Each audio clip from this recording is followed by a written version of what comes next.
Assalamualaikum warahmatullahi wabarakatuh. Apa kabar kawan-kawan semuanya? Jumpa lagi di sini di channel Ngobrol sekitar horor. Masih bersama Mas Ayung nih, yang akan bercerita tentang sesuatu yang berbau-bau horor nih. Ada apa nih Mas Ayung ceritanya? Ya, insya Allah seperti biasa kita akan cerita, tapi sebelumnya tanya apa kawan-kawan dulu seperti biasa Bang Ukan? Ya, siap. Oke. Assalamualaikum warahmatullahi wabarakatuh. Waalaikumsalam. Bismillahirrahmanirrahim. Apa kabar kawan-kawan ngobrol semua? Semoga semua dalam keadaan baik, sehat, dan selalu bahagia kapanpun dan dimanapun saatnya. Kembali ada kami berdua di Ngopor. Ini mungkin adalah beberapa sesi terakhir sebelum Lebaran ya. Malah mungkin nanti tayangnya nggak tahu apakah pada saat sebelum Lebaran atau pas di Lebarannya. Sebelumnya kami mengucapkan minal aidin wal faizin atau semua kesalahan-kesalahan kami mungkin ya. Yang banyak kan nggak sengaja mungkin Bang, membela dirinya seperti itu. Yang penting selamat, kami mengucapkan selamat berlebaran buat teman-teman dan juga selamat menjalankan ibadah puasa. Kita masih ada beberapa hari lagi ya ke depan ya. Semoga masih tetap menjalankan puasa dengan baik. Terima kasih juga untuk teman-teman yang selalu masih mantengin channel Ngopor. Ini adalah tahun kesekian kita ada di sini. Ngobrol, ngalor ngidul, cerita cipika-cipiki tentang pengalaman-pengalaman horor dari subscriber ataupun dari kerabat, dari lingkungan seputar kami. Semoga masih bisa diterima, semoga masih ada bisa yang kami sampaikan untuk menghibur teman-teman semuanya. Begitu ya Bang ya. Ini mulai ke cerita aja Bang. Apa jenengan mau cerita? Enggak lah, dengerin aja. Baiklah, ini ada sebuah cerita, ada kaitannya sama hari-hari menjelang Lebaran. Jadi udah dari dulu kala ya, konon katanya dari zaman Majapahit atau apa, tradisi Lebaran, tradisi mudik itu udah ada Bang. Istilahnya apa ya? Perbegan apa ya? Perbegan itu perbegan biasanya belanja-belanjanya Bang. Belanja-belanjanya menjelang gitu ya. Iya, persiapan Lebaran. Kalau mudik itu katanya dulu tentara-tentara Majapahit yang ada di jauh sana kembali pulang ke Tanah Kelahiran dulu kan sampai bahkan bukan cuman di Indonesia sampai Asia Tenggara kan. Kayak gitu. Malah aku baru tahu nih Mas Ayung. Katanya seperti itu. Lumayan luas juga pengetahuannya. Ya itu kan dari cerita-cerita ya. Seperti itu akhirnya turun-turun sampai sekarang juga tradisi musik, tradisi mudik masih berlangsung dan sesuatu banget bagi orang-orang yang memang kerja di perantauan. Bagaimanapun ya sanak famili penting sekali ya untuk hadir di acara Lebaran. Oke. Diperkecil lagi ruangnya karena ini ada cerita horor seputar Lebaran. Jadi beberapa tahun yang lalu ada beberapa teman yang ngalamin kenapa aku ngomong beberapa karena yang mengalami kejadian tersebut bukan 1-2 orang Bang. Jadi muda-mudi lah. Enggak, kalau muda-mudi ada perempuannya ya, tapi ada sih kayaknya. Jadi tongkrongan anak muda yang baru kerja di Jakarta, ada di luar kota lain misalnya ya, dari tempat kami, mereka kan akhirnya kan mudik pulang dan biasanya mepet-mepet Lebaran. Ya ada yang kerjanya belum dapat THR, ada yang belum gajian, ada yang macam-macam lah pokoknya. Ada juga dagang lumayan kalau misalnya mepet buat sanggup Lebaran seperti itu. Tersebutlah ada yang namanya Amin, ini samaran semua Amin, Udin, Rizky, siapapun itu ya teman-teman di sana. Itu kisaran 5 tahun yang lalu. Akhirnya kan pulang, hampir-hampiran begitu Bang. Iya. Jadi biasanya kalau anak muda itu di sana kan ada motor disetel sedemikian hingga gitu ya, kayak Rossi supaya itu balap-balapan kayak gitu hampir-hampiran. Knalpotnya dibikin brong-brong gitu ya. Iya, aku pernah ngalami versi beberapa kali pulang Lebaran ya kayak gitu, cuman bukan joki. Kalau aku mah nggak seneng kebut-kebutan gitu. Tapi kalau bonceng yang diboncengin ganggu juga nggak suka. Kalau masih dulu masih muda, kalau sekarang mah, aduh ada orang ngebut aja kayaknya merem-merem gitu kan. Kalau ini kan sekarang udah tol baru ya, udah tol baru lingkar sini kan. Kalau dulu tetap saya lewatnya kan Pantura. Pantura nanti rumah makan berhenti, kalau enggak pom bensin nanti start lagi balap-balapan sampai dulu mana. Si Amin dan lain-lain pun akhirnya sampai rumah. Kemudian udah dijadwalkan pada saat yang di Jakarta, kontak sama yang di Jakarta, terus yang usahanya ngetan, kerjanya ngetan juga udah kontak-kontakan sama kawan-kawan yang dulunya sohib akrab satu kampung. Terus mereka nanti sedianya sebelum Lebaran lah, mungkin H-3an mau ngumpul di tempatnya si Supri. Nah, mau kumpul di tempatnya si Supri. Sebenarnya sih kayak si Amin ataupun Rizky yang dekat-dekat rumahnya Supri itu agak nolak gitu waktu ada keputusan seperti itu.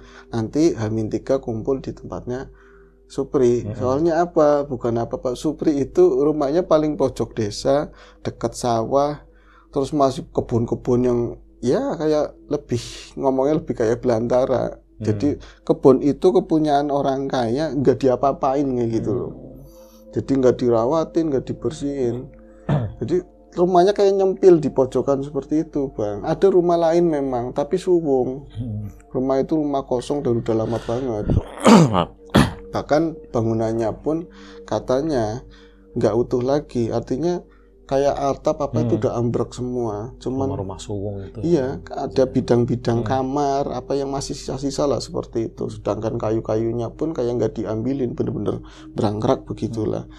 Nah ini kalau misalnya di depan rumah Supri persis, itu kan ada pelataran cukup lebar. Orang tuanya Supri itu rajin. Mama Kuna kan senengnya nyabutin rumput, apa bersih. Nanti dapat batu satu-satu dikumpulin pakai ember, ditatain di pelataran kayak gitu loh. Ya sambil sholawatan, sambil apa kayak gitu, lama-lama kan jadi lebar. Nah dipilih rumah itu karena satu, ya adem ya, jauh dari rame-rame orang. Jadi mau berisik mau ngapa-ngapain, orang tuanya Supri mah udah tua. Gampangannya kalau dipecingi 100-200 apa dikasih udah diem. Ya, apalagi dioleh-oleh, ini mah jarit buat lebaran, ini baju haus, seneng banget. Nah disinyalir Supri juga kakak-kakaknya gak bakalan pulang karena memang luar kota semua, maksudnya luar Jawa semua kakak-kakaknya. Jadi aman banget. Ya maaf banget waktu itu kan bukan aku ngomongin mereka bukan orang baik, tapi kenakalan remaja, ada beginiannya segala. Oh iya, biasalah. Iya, jadi kalau misalnya di rumahnya Udin itu kan tengah-tengah desa atau mana itu lebih kepantau, akhirnya milih rumahnya Supri. Perjanjiannya itu nanti karena mereka udah nyampe kampung semua, bengi situ apa nanti malam jadi apa enggak, jangan lupa bahwa ini kalau misalnya bakar-bakar dulu ayam segala macam itu udah capek nggak sanggup, beli aja yang aja yang udah langsung jadi yang instan itu, sate buat dorongan segala macam. Cukup gitarnya digawa, gitar kayak jenengan kan musisi ya gitar ya. Akhirnya ngumpul juga di rumahnya Supri. Waktu itu agak malam jam 9 lah. Tapi ada yang mendahulukan. Jadi sore-sore itu udah ada Rizky yang udah datang dulu di rumahnya Supri. Dia itu bawa upeti titipan kawan-kawan buat ibunya Supri. Dia kan bapaknya udah nggak ada. Akhirnya aman banget dan udah dipersiapkan sama orang tuanya. Nggak tua-tua banget sih, cuman kadang-kadang masih sering linglung gitu. Tapi dia mempersiapkan segala sesuatunya. Jadi udah masak air, diteremos banyak lah segala macam. Bahkan jajan-jajan lebaran yang di toples itu dikeluarin. Katanya nanti mau kumpul-kumpulnya soalnya di depan, bukan di ruang tengah. Ya wis ya, mapan turu, itu mau tidur. Bombong udah dipecingi, udah macam-macam kan, dia bombong tidur begitu. Akhirnya datanglah mereka rombong-rombong, itu tinggal 2 motor. Ya namanya aku nggak bisa nyebutin satu-satu, itu aja samaran semua. Satu teman itu Rizky udah datang ke sana. Lah 3 orang itu kan nyusul, malam-malam itu baru datang itu sekitar jam 9-an. Lewatnya aja susah, Bang. Jadi rumahnya Supri itu menghadap ke area sawah, masih kaling-kalingan setelah pelataran begitu ya. Terus kembang-kembang, tanaman singkong, baru ada dapuran bambu, nanti kesananya sawah. Samping sananya kuburan. Lah samping kirinya itu rumah suwung. Apa tak bayangin mistis banget ya. Mistis banget rumah suwung, bener-bener ya boro-boro lampu aja pendaran dari samping rumahnya Supri. Jadi bener-bener horor banget. Mereka itu lewati antara 2 rumah itu namanya apa ya, sentongan itu jalannya paling ya sekitar semeter lah. Ini lebarnya, itu sampingnya itu pagar rumah suwung yang bener-bener atapnya udah nggak ada. Itu serem banget ya, mana-mana serem banget, lewat situ serem banget. Nah itu harus lewat dari jalan utama lah, jalan desa, nanti masuk kebun dulu, melipir lewat sentongan itu mereka otomatis ngelihat bagian depannya rumah yang udah bener-bener hancur, tinggal puing-puing, bahkan nggak ada setinggi 1 meter lah, paling ya 1 meter kurang, udah pada hancur semua lah kayak gitu, dan gelap banget. Ini masuk ke sentongan itu pun tingginya kalau pakai motor itu bisa langsung melihat isi semua di dalam rumah suwung itu. Karena temboknya emang udah separuh habis lah. Jadi ada yang bergumam, ngapain sih ya di rumah Supri kalau ngerti kayak gini. Wong saya dulu kan lagi pernah main ke sini nggak sehancur ini dulu, masih utuh, masih ada atap-atapnya. Iya, yang utuh bagian belakang sana, yang utuh bagian belakang. Nah, belakang rumah suwung itu, bagian belakangnya itu lebih ke samping depannya itu rumahnya Supri. Jadi rumahnya itu bokong-bokongan begitu loh. Iya. Artinya satunya madepnya ke sana ya, ke arah kedatangan mereka, sedangkan rumah Supri itu ngadepnya ke sawah. Jadi kalau misalnya di pelataran itu cuman kaling-kalingan, mereka duduk-duduk di pelataran begitu ya, gonjreng-gonjreng, kalingan pohon maribang. Maribang paham ya? Pohon maribang apa itu? Pohon maribang itu teman-teman mungkin paham juga, jadi daun-daunan pagar. Biasanya itu kalau udah tumbuh, sampingnya numbu-numbu tuh rapat, gembel. Oh iya paham. Nah itu nanti kembangnya itu warnanya merah kayak ada gantungannya begitu. Itu seperti itu Bang. Itu selamatnya untung-untung ada pohon-pohonan itu dan nggak pernah ditebangin, cuman dirapiin begitu kayak pagar persis. Artinya kalau mereka duduk di depan, mereka nggak bisa lihat rumah suwung tersebut. Ya, ketutup itu ya. Tutup, iya itu bagian belakang, bagian dapur lah, bagian dapur atau sumurnya rumah suwung tersebut. Nah mereka kan akhirnya udah nyampe ke depan, agak gerundel juga.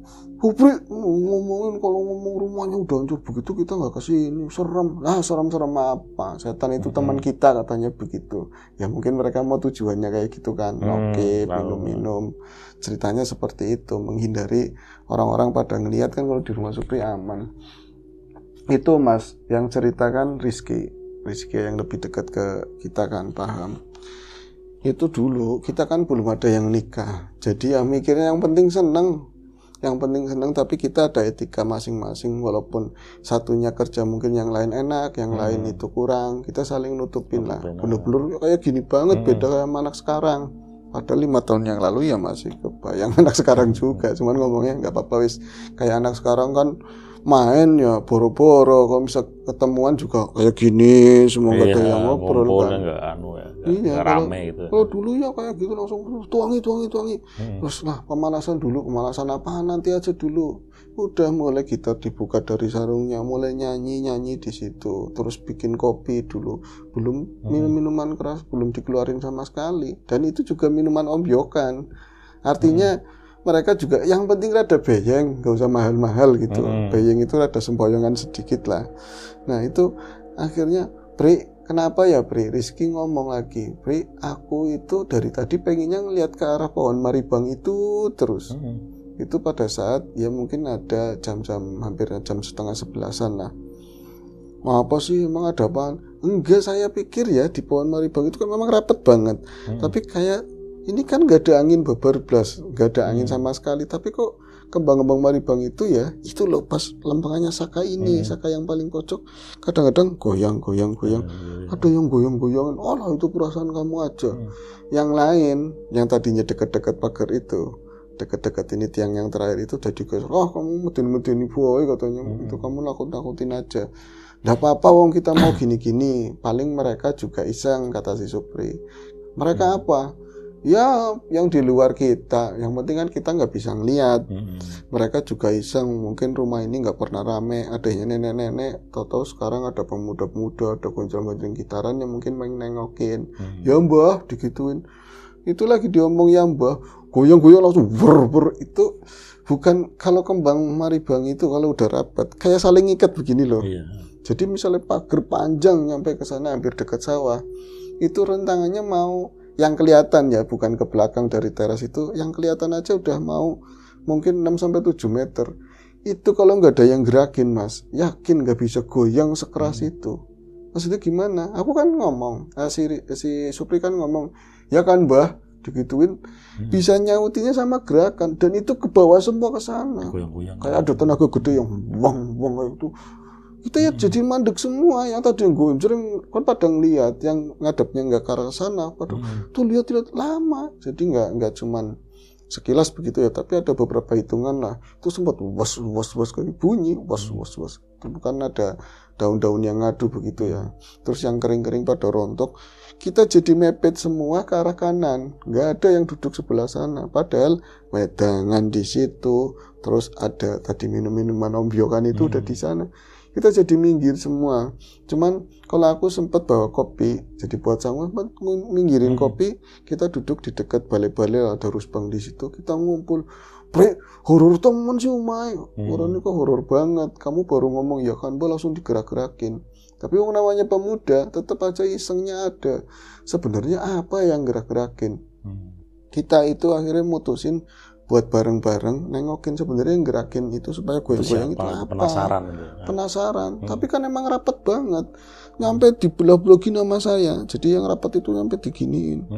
Jadi belum sempat kebuka. Saya itu sempat kebuka sedikit begitu ya. Saya ngeliatnya ya memang rumah-rumah yang bongkaran itu ternyata itu pas lempengannya sama lurusannya sama kamar mandi. Kamar mandi dulu, jadi ada kolam-kolam yang gede kosong nggak ada airnya. Dan di situ juga kayak blender-blender yang di atas kayunya jatuh ke arah kolam. Masih ada sumur bulat gede. Oh iya, sumur-sumur zaman dulu iya, itu kan setinggi pinggang. Gitu ya. Iya, masih ada katrolnya utuh. Dan katrolnya goyang-goyang begini. Kayak ada embernya gantung, tapi setinggi bolongan sumur lah embernya itu gantung. Bener-bener goyang-goyang, nggak ada angin blas sama sekali. Itu bunyi krek. Saya langsung tutup lagi. Ada apa Ki? Emang itu bunyi-bunyi apa sih? Enggak apa-apa. Saya tutup-tutupin dari teman-teman loh. Tapi kok bisa gerak sendiri? Saya pikir kayak gitu. Akhirnya enggak apa-apa, yuk. Balik lagi. Kita akhirnya duduk lagi ke tempat semula. Karena senyap sih, hening lagi. Mulai dibuka minumannya. Nah, ini apakah kami kena efek minuman tersebut udah agak beyeng atau gimana ya? Kok tahu-tahu ada suara krek jebleng. Bener-bener kayak katrol orang kuna itu lagi mandi gimana sih? Lagi nimba. Jadi kayak katrol itu air dalam, jadi bunyinya gemap, bleng. Terus kayak nggak dapat gitu loh Bang. Iya. Jadi kan digoyang-goyang, krek, nanti krek lagi, jembleng. Itu kita itu diam semua, bahkan Supri sendiri yang dekatnya rumah. Suara apa ya bisa kayak gitu banget? Ma kayak siapa? Itu manggil emaknya di dalam. Padahal ngerti emaknya juga gak bakalan denger. Kayak pengen pembelaan itu apa loh mak itu. Kita itu semua diam cuman bisa nungguin. Kok bisanya ada orang mainin di situ ya? Itu kan subuh gak ada orang sama sekali. Kita itu semua diam nungguin, gak tahu nungguin apa. Sesaat lalu masih bunyi, nanti diem begitu aja ya, nggak ada suara apapun, nanti lagi kerak dubleng. Lah wis kayak gitu senyap banget Bang. Nah kita itu ngelihat dari rumahnya Supri itu kan kebuka pintu yang depan.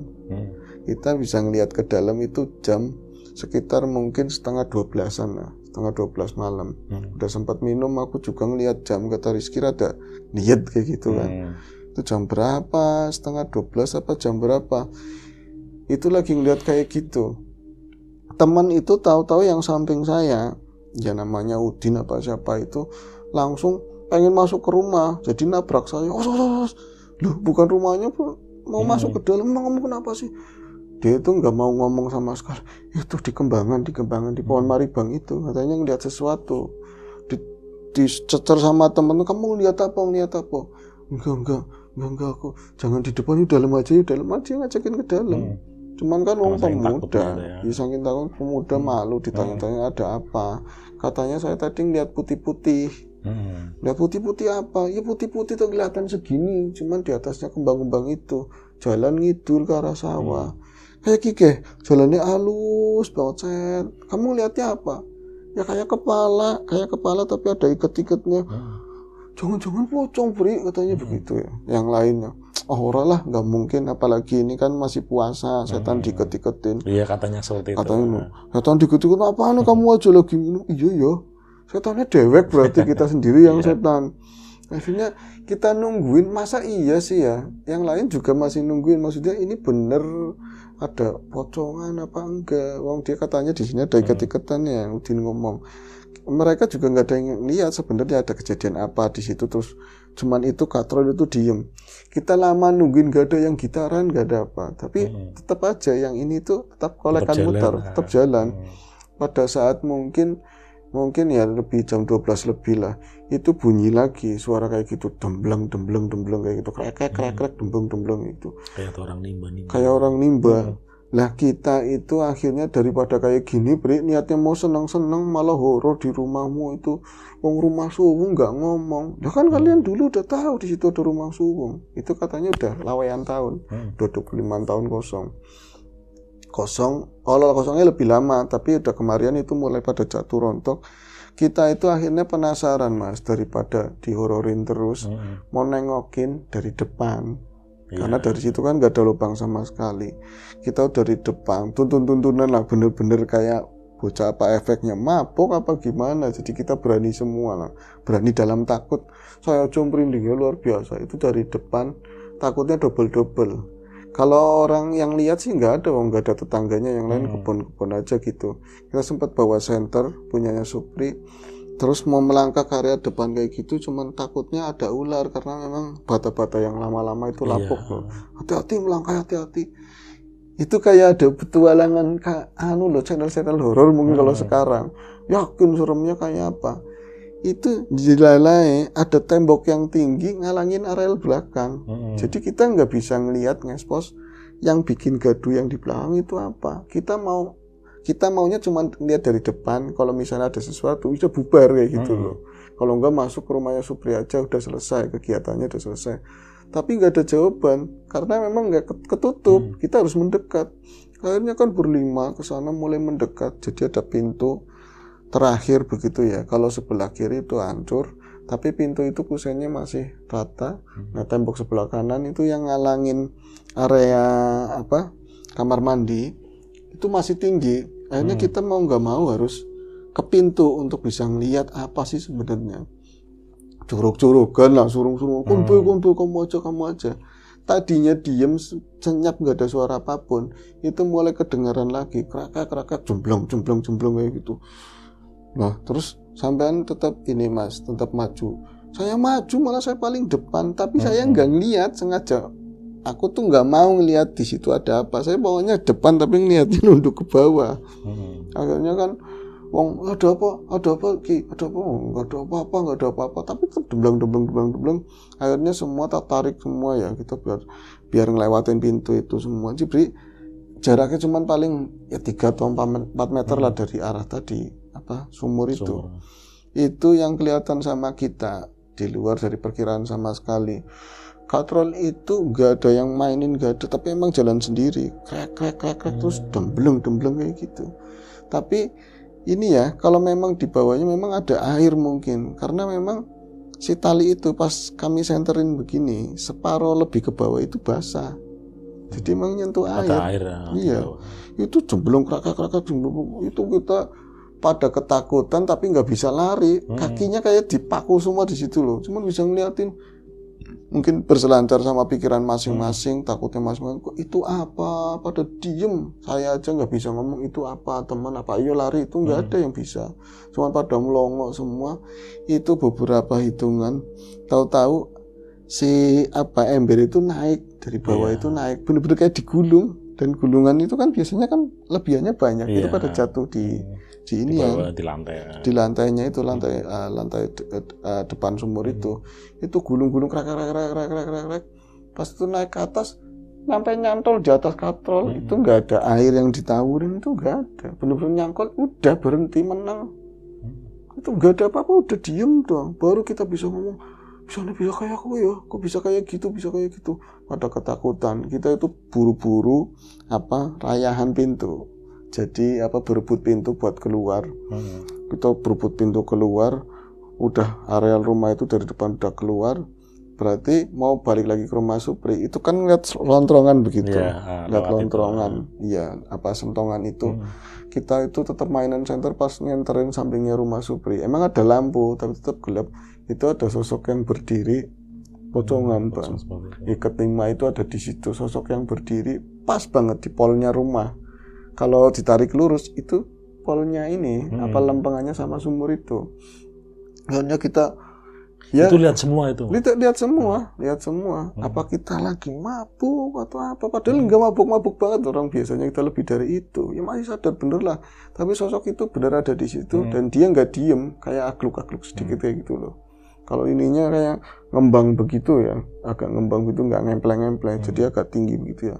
Tapi setingginya kayaknya kalau orang dulunya manusia, kalau ngomongnya gitu, dia mungkin agak tinggi, soalnya agak tinggi dari jauh banget kelihatan tinggi.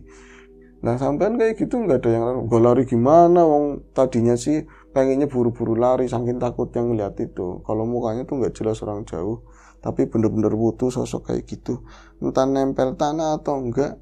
Yang pasti kita mendengeng dulu, diem, akhirnya kabur semuanya itu, pokoknya keluar dan kita nyari jalan kan, jalan desa. Akhirnya gabung ke tongkrongan teman-teman yang lain, motor semua ditinggal ke sana. Di rumahnya Supri. Di rumahnya Supri, cerita kejadiannya kayak gitu. Supri kan naruh juga yang nggak enak kan.